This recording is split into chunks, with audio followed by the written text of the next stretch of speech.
त्रेतायुग में जब अधर्म अपनी सीमा लंघ चुका था और राक्षस राज रावण का अहंकार आकाश को छूने लगा था, तब धरती पर धर्म की स्थापना के लिए भगवान श्री राम का अवतार हुआ।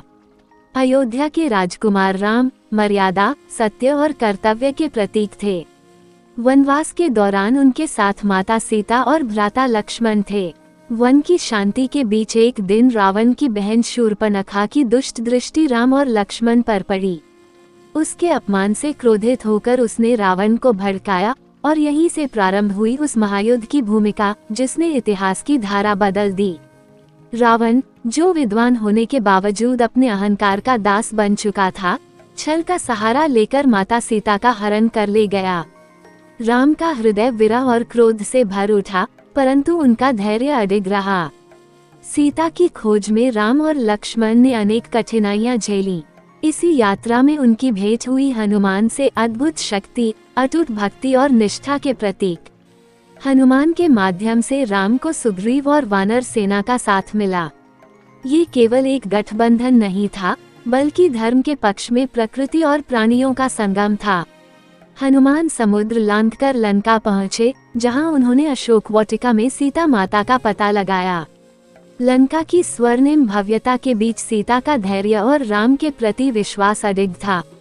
हनुमान ने रावण के दरबार में चेतावनी दी, परंतु अहंकार में अंधा रावण सत्य सुनने को तैयार न हुआ।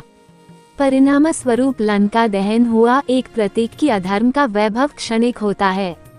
ये घटना आने वाले विनाश की आहट थी। अब समय था युद्ध का। समुद्र के तट पर राम की सेना खड़ी थी, पर सामने था अथाह जल। प्रभु की कृपा और नल नील की अद्भुत क्षमता से राम सेतु का निर्माण हुआ। पत्थर जल पर तैर उठे, जैसे स्वयं प्रकृति धर्म के मार्ग को प्रशस्त कर रही हो। सेतु पार कर सेना लंका पहुंची और आरंभ हुआ वह भीषण संग्राम, जिसकी गूंज तीनों लोकों में सुनाई दी। युद्ध के प्रारंभिक दिनों में राक्षस सेना का बल और मायावी शक्तियां भारी पड़ीं। मेघनाद, जिसे इंद्रजीत कहा जाता था, अपनी अदृश्य युद्ध कला से वानर सेना को विचलित करने लगा। लक्ष्मण पर शक्ति अस्त्र चला और वे मूर्छित हो गए। संजीवनी बूटी की खोज में हनुमान पर्वत उठा लाए। ये दृश्य भक्ति, साहस और समय से संघर्ष का अद्वितीय उदाहरण बना। लक्ष्मण के पुनर्जीवित होते ही धर्म की आशा पुनः प्रज्वलित हुई। इसके बाद युद्ध और उग्र हुआ। कुंभकर्ण, जो विशालकाय और अपार शक्ति का धनी था, रणभूमि में उतरा। उसका पराक्रम भयंकर था, परंतु अंततः राम के दिव्य बाणों के सामने उसका बल टिक न सका। ये क्षण दर्शाता है कि केवल शक्ति नहीं, बल्कि सत्य और नीति की विजय होती है। एक एक कर रावण के महान योद्धा धराशायी होने लगे। अंततः वह दिन आया जब स्वयं रावण रणभूमि में उतरा। 10 शीशों वाला वह राक्षस राज अपार ज्ञान और शक्ति का स्वामी था, परंतु उसका अहंकार उसके विनाश का कारण बन चुका था। राम और रावण के बीच युद्ध केवल अस्त्रों का नहीं, बल्कि विचारों और मूल्यों का भी था। देवता, ऋषि और समस्त सृष्टि इस निर्णायक क्षण के साक्षी बने। राम ने विभीषण से रावण की अमरता का रहस्य जाना, उसके नाभि में स्थित अमृत। उचित समय पर राम ने ब्रह्मास्त्र संधान किया।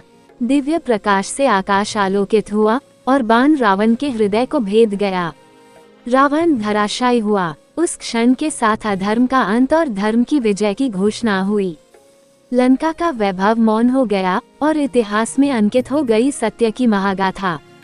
युद्ध के उपरांत राम ने सीता माता को सम्मानपूर्वक पुनः ग्रहण किया। अयोध्या वापसी पर दीपों का महासागर उमड़ा और रामराज्य की स्थापना हुई। न्याय, करुणा और धर्म पर आधारित आदर्श शासन। राम रावण युद्ध केवल एक पौराणिक घटना नहीं, बल्कि जीवन का शाश्वत संदेश है कि अहंकार चाहे कितना भी शक्तिशाली क्यों न हो, अंततः सत्य, धैर्य और धर्म की विजय निश्चित है।